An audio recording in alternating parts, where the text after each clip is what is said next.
आए, विष्णु को बुलाया और कहा इनकी पत्नी का पतिव्रता धर्म नष्ट किया जाए। अगर इनकी पत्नी पतिव्रता धर्म से विचलित हुई तो इन शंखचूर्ण का वध अवश्य होगा। भगवान विष्णु स्वरूप बनाकर जाते हैं और शंखचूर्ण का रूप बनाकर जाते हैं, तुलसी का पतिव्रता धर्म नष्ट करते हैं, वरण करते हैं, हरण करते हैं तुलसी का। जब तुलसी का पतिव्रता धर्म नष्ट हुआ तो शंखचूर्ण का भगवान शंकर ने त्रिशूल उठाकर, जब भगवान शंकर ने त्रिशूल उठाया तो त्रिलोकी भी कांपती है महाराज। तो भगवान शंकर ने त्रिशूल उठाकर उन शंखचूर्ण पर प्रहार किया। जैसे ही त्रिशूल गया, शंखचूर्ण का धड़ से गर्दन अलग हुई और शंखचूर्ण की धड़ गर्दन अलग होकर उन तुलसी की गोद में आके गिरी। ये पृथ्वी भी हिलने लगी, थर-थर कांपने लगी। बाबा सूत जी कहते हैं, हे ऋषि मनगण श्रेष्ठ, शंखचूर्ण की मृत्यु के बाद देवताओं ने पुष्प वर्षा करी, देवताओं ने बधाई दी, देवताओं ने जय जयकार किया। जब देवताओं ने बधाई दी, भगवान शंकर के पुष्प वर्षा करी, बाबा सूत जी 88,000 ऋषि मुनियों से कहते हैं, हे ऋषि मनगण श्रेष्ठ, उन तुलसी की गोद में जब शंखचूर्ण का सिर आगे गिरा तो वो सिर को देखकर कहने लगी कि जो मेरे पास में बैठा है ये नहीं है मेरे पति। और क्रोध में आकर उनसे कहने लगी, तुम कौन हो, कहां से आए हो। जैसे ही क्रोध आया, क्रोध में भरकर तुलसी क्रोध रूपी से देखने लगी तो कहते हैं, उन तुलसी को देखकर भगवान विष्णु अपना रूप स्वरूप बना लेते हैं, वही रूप में प्रकट हो जाते हैं जो पहले जैसा रूप था। जो पहले जैसा स्वरूप था ऐसे स्वरूप में वो प्रकट हो जाते हैं। बाबा सूत जी कहते हैं, ऋषि मनगण श्रेष्ठ, भगवान विष्णु के स्वरूप को देखकर तुलसी श्राप देती है। श्राप देकर कहती है कि मैं तुलसी का तुमने वरण किया, हरण किया, छलन किया, इसलिए मैं श्राप देती हूँ कि तुम भी पत्थर के रूप धारण कर लो। तुम्हारे हृदय में कोई दया नहीं है, तुम्हारे हृदय में कोई स्त्री के प्रति सम्मान नहीं है, मर्यादा नहीं है। और उन तुलसी ने नारायण हरि को श्राप दिया, वो पत्थर के स्वरूप धारण किए। सज्जनों, जो पिंदा ने श्राप दिया और जो पत्थर बने वो काले शालिग्राम बने, गोल मटोल शालिग्राम बने। यहाँ जो श्राप दिया ये सफेद चक्र वाले शालिग्राम बने। दो तरह के शालिग्राम होते हैं, एक काले गोल मटोल और एक सफेद चक्र वाले शालिग्राम। दो तरह की तुलसी होती है, राम तुलसी, श्याम तुलसी। राम तुलसी हरे हरे पत्ते वाली होती है और श्याम तुलसी मटमैले पत्ते वाली होती है, थोड़ा कालापन रहता है। इस तरह ये दोनों तुलसियों के अलग अलग अवतार हुए। भगवान शंकर को क्रोध में आकर श्राप दिया कि मैं तुम्हारे परिवार में नहीं जाऊंगी, मैं तुम्हारे परिवार पे नहीं चढ़ूंगी। और सूर्य भगवान को भी तुलसी ने श्राप दिया। इस तरह श्राप देकर यहाँ शंखचूर्ण जलंधर की कथा को बाबा सूत जी 88,000 ऋषि मुनियों को बताते हैं। यही इसी कथा में प्रसंग आता है कि गणेश की उत्पत्ति कैसे होती है। बाबा सूत जी कहते हैं, हे ऋषि मनगण श्रेष्ठो, हे सोनक आदि ऋषियों,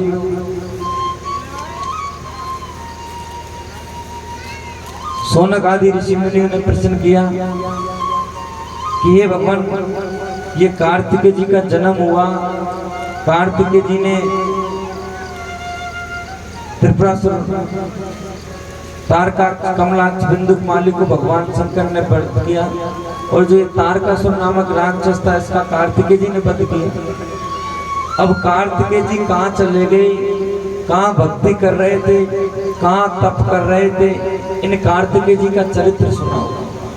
और कार्तिकेय जी के बाद भगवान शिव के परिवार में कौन आया, किसका जन्म हुआ, ये सारी कथा हमको सुनाओ। बाबा सूत जी इसे महापुराण में वंदना करते हुए प्रवेश करते हैं और गणेश चरित्र की कथा को श्रवण कराते हैं।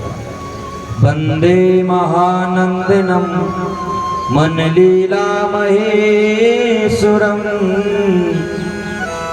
वंदे लीला महेश्वरम,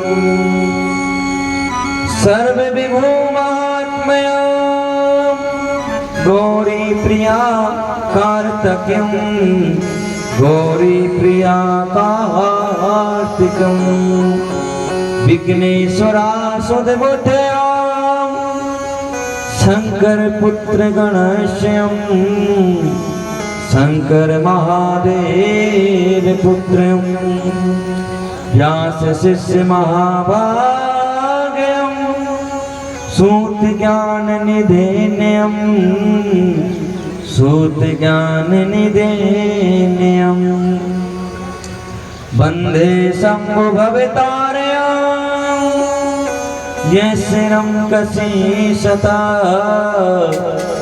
शिव रूपं लीलामहे,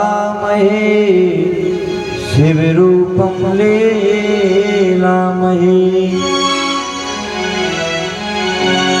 सोनत आदि ऋषि मुनि प्रश्न करते हैं, हे मुनिगण श्रेष्ठ, हे संत भगवान, हे गुरुजन, मुनि सौनकयं संग कत्यादंत चित्तमयं जितेन्द्रियं अवतार क्षयं वच्मामुने, अवतार क्षयं वच्मामुने।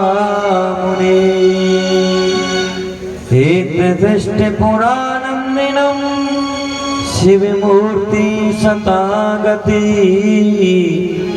सनत कुमारेणे मुने, तमुवाच शिवेशयं, तमुवाच शिवेशयं। बाबा सूजी कहते हैं, हे ऋषि मनगण श्रेष्ठो, हे भक्तजनों, हे प्रियजनों, कहते हैं एक समय की बात थी जब कार्तिकेय जी का जन्म हुआ। कार्तिकेय जी ने तारकासुर का वध किया। उसके बाद माँ भवानी अपना जीवन व्यतीत करती है। कार्तिकेय जी घोर तपस्या में लगे रहते हैं, जन्म से ही तप करते हैं। कार्तिकेय जी महाराज और ब्रह्म के ब्रह्मचारी स्वरूप के एक प्रतिरूप है, घोर तपस्या करते हैं। तो माँ भवानी उन कार्तिकेय जी कहते हैं, हे पुत्र कार्तिकेय जी, तुम्हें तपस्या करते करते काफी वर्ष हो गए, अब कुछ हमारी सेवा भी कर लो। हे पुत्र, तो कार्तिकेय जी को जगत जननी माँ भवानी ने अपनी सेवा में रखा। अब सेवक कौन होता है? जो सेवकाई करता है, जो आज्ञा का पालन करता है, वो सेवक होता है। तो पार्वती ने उन कार्तिकेय जी से अपनी सेवा ली और कहा कि इस द्वार पर तुम खड़े हो जाओ, कोई भी पुरुष आवे तो उनको रोक लेना, मैं अंदर तब तक स्नान बना रही हूँ। तो सज्जनों, कार्तिकेय जी महाराज जैसे द्वार पे खड़े हुए तो उनके पिता श्री क्यों नहीं आ जाए? भगवान भोलेनाथ अंदर आए। भोलेनाथ अंदर आए तो भोलेनाथ को अंदर आते हुए देखकर कार्तिकेय जी ने रोका नहीं, क्योंकि कार्तिकेय जी ने विचार लगाया कि मेरी नजरों में तो दोनों ही समान हैं। पिता भी उतने ही समान है और माता भी उतनी समान है। अगर मैं पिता को रोकूंगा तो भी पाप लगेगा और अंदर पिता जाएंगे तब भी पाप लगेगा। इसलिए मौन रहने में ही फायदा है। ये जा रहे हैं तो जाने दो। कार्तिकेय जी महाराज जैसे खड़े थे वैसे ही खड़े रहे। भगवान शंकर अंदर प्रवेश किए कैलाश पर्वत में। अब पार्वती को तो गुस्सा नहीं आया, भगवान शंकर को देखकर प्रसन्न हुई। लेकिन कुछ समय बाद जब शिवजी वहां से गए तो माँ पार्वती की दो सखियां थी जिनका नाम था जय और विजया। ये जय विजया सखियों ने पार्वती जी के कान फूंक दिए। सजनों, माता बहनों के कान जल्दी फुका जाते हैं कि फलानी ने ऐसा कह दिया। उस बात को लेके घर में लड़ाई चालू हो जाती। अपनी आंखों से ना देखे, कानों से ना सुने, दूसरे के कहने पे लड़ाई कर ले। तो माँ भवानी, माँ पार्वती के जय विजया ने कान फूंक दिए कि तेरा बेटा होता तो आज अंदर आने नहीं देता। ये तो सौतेला बेटा है, गंगा का पुत्र है, कार्तिकेय जी, इसलिए अंदर आ गया। भगवान भोलेनाथ, अगर तेरी कोख से कोई पुत्र जन्म लेता तो वो तेरी आज्ञा मानता। ये तो गंगा का पुत्र है, गंगा की आज्ञा मानेगा। जैसे ही माँ भवानी को जय विजया सखी ने चर्चा करी, कान फूके, वार्तालाप करी, बाबा सूत जी कहते हैं, हे ऋषि मनगण श्रेष्ठ हो, भगवत में कथा, हरि में कथा की चर्चा श्रवण करो। बाबा सूत जी कहते हैं, हे ऋषि मनगण श्रेष्ठ हो, कार्तिकेय जी महाराज अपने जगह पर यथापित खड़े हुए, वाद विवाद चालू हुआ। कहते हैं कि माँ भवानी ने मन में पश्चाताप किया, दुख हुआ कि मेरे भी पुत्र होता तो मेरी आज्ञा मानता, मेरे भी पुत्र होता तो मेरी आज्ञा का पालन करता। ये तो गंगा का पुत्र है, इसलिए मेरी आज्ञा का पालन नहीं कर रहा। तो माँ भवानी को दुख हुआ, मन ही मन में उस माँ भवानी ने उस गणेश जी को याद किया, आदि गण को याद किया, भक्ति करी। कहते हैं सज्जनों, भगवान शंकर की प्रेरणा से ही सब कुछ हो रहा है।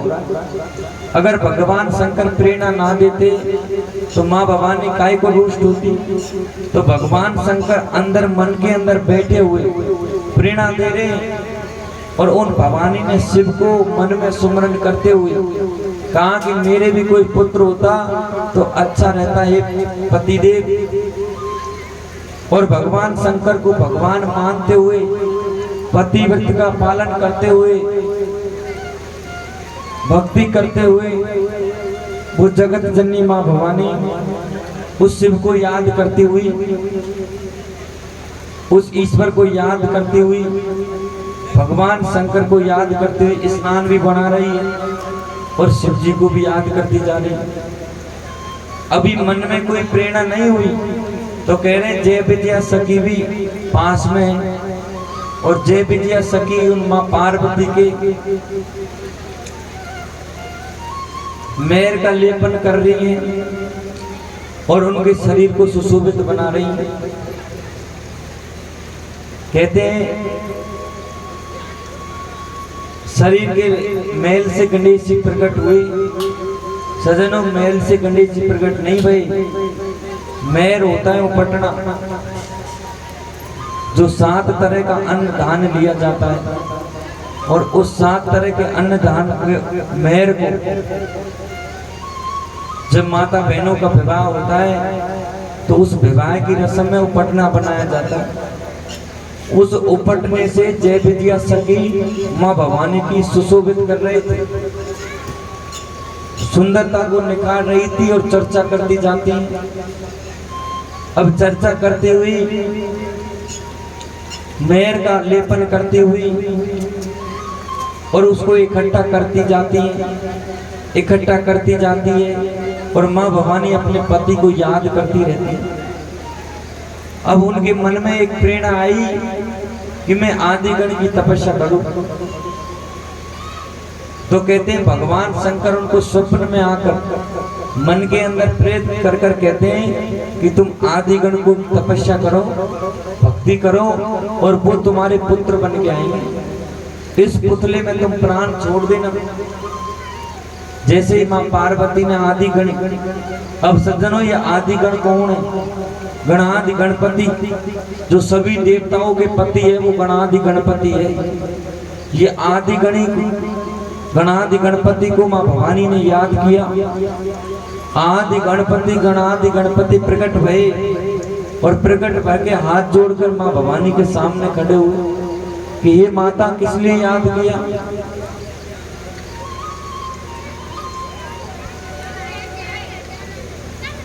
माता कहते हुए वो आदि गणादि गणपति भवानी के सामने प्रकट भये तो माँ भवानी कहती हैं कि हे आदि गणादि गणपति, मेरी यही आज्ञा है कि तुम मेरे घर में पुत्र बन के आओ।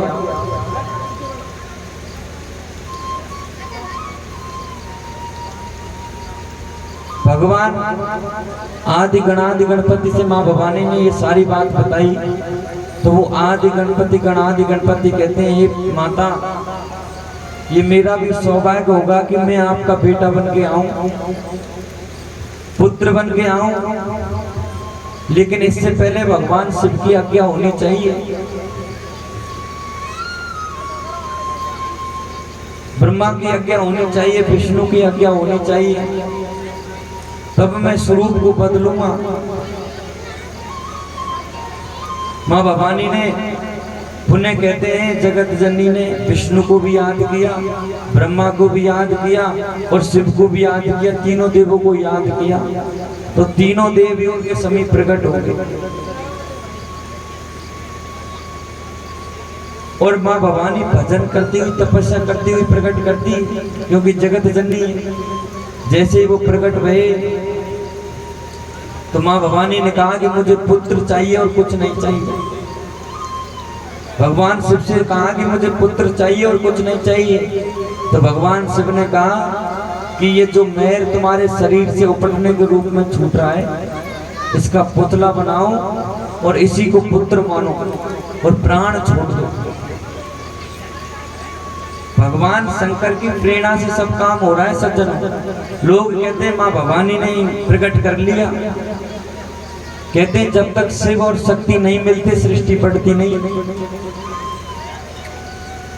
तो माँ भवानी के शरीर के जो जय विजय सखी ने मेहर उपटना को इकट्ठा किया और उसका माँ भवानी ने पुतला बनाया।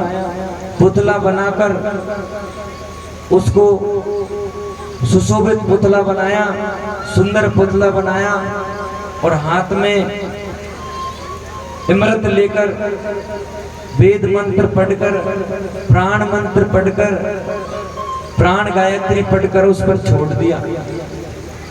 जैसे ही पुतले पर छोड़े तो उसमें प्राण डल के मारा। अब अपना शरीर भी तो अन्न दानों से रचा है, पंच प्रकार के भूतों से रचा है और इधर जो उपटना मेर बनाया तो वो भी तो भूत ही है और भूत में प्राण छोड़ना। तो कहते हैं जो प्राण छोड़े वो प्राण आदि गणादि गणपति प्रकट भये। वो ही माँ भवानी के बेटा बन के आए और हाथ जोड़कर जो मेल का उपटना है, मेल ले लगने से तो वो गंदी चीज हो जाती और रे लगने से मेहर बन जाता है, जिसको उपटना कहते हैं। यहाँ पर शब्दों की महिमा है। शरीर पर सुशोभित किया, अन्न दान का जो उपटना बनाया उससे गणेश जी की उत्पत्ति हुई।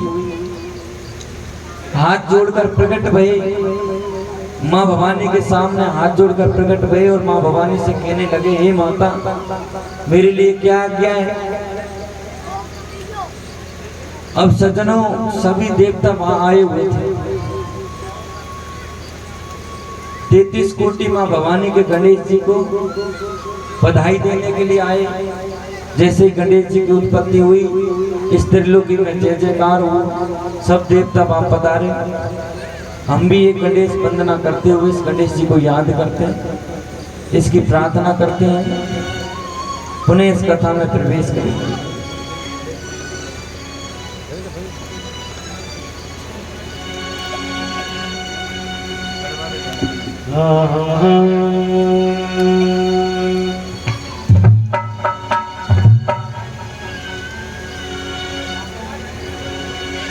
गजानन भूतगणाधिसेवितं कपित जम्बू फलचार भक्षणम उमासुतम शोक विनाशिकारकम नमामि विघ्नेश्वर पाद पंकजम।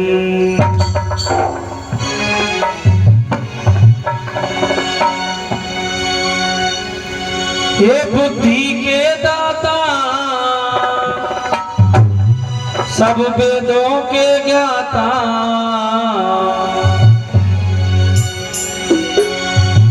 हे बुद्धि के दाता सब वेदों के ज्ञाता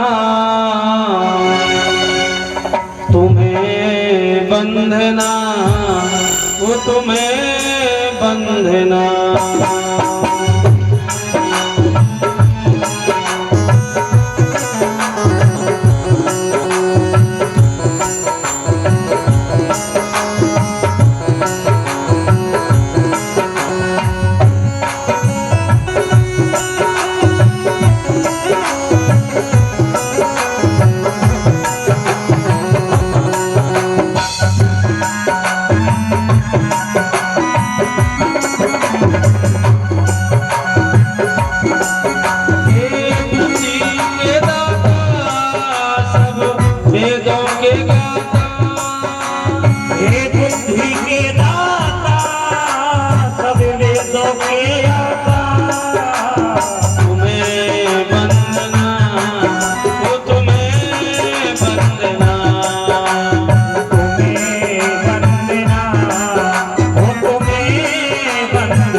दंत दयावंत चार भुजाधारी एक दंत दयावंत चार भुजाधारी एक दंत दयावंत चार भुजाधारी माथे पे तिलक सोए मूसे की सवारी एक दंत दयावंत चार भुजाधारी माथे पे तिलक सोए मूसे की सवारी। ओ गोरा माता तुम्हें झुलावे गोरा माता सोने के पाल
सब वेदों के ज्ञाता, हे बुद्धि के दाता, सब वेदों के आता, तुम्हें वंदना, वो तुम्हें वंदना, वो तुम्हें वंदना,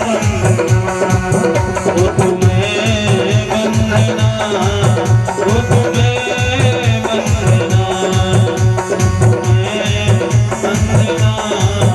वो तुम्हें वंदना, अरे तुम्हें वंदना, वो तुम्हें वंदना, वो तुम्हें वंदना।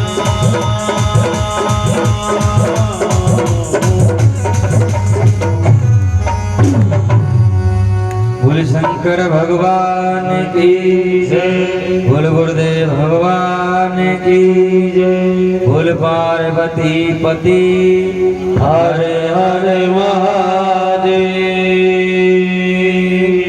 हेलो इस महाशिवपुराण कथा के पुनीत पावन अवसर पर कुछ दानदाताओं का नाम सूची में जुड़ा है।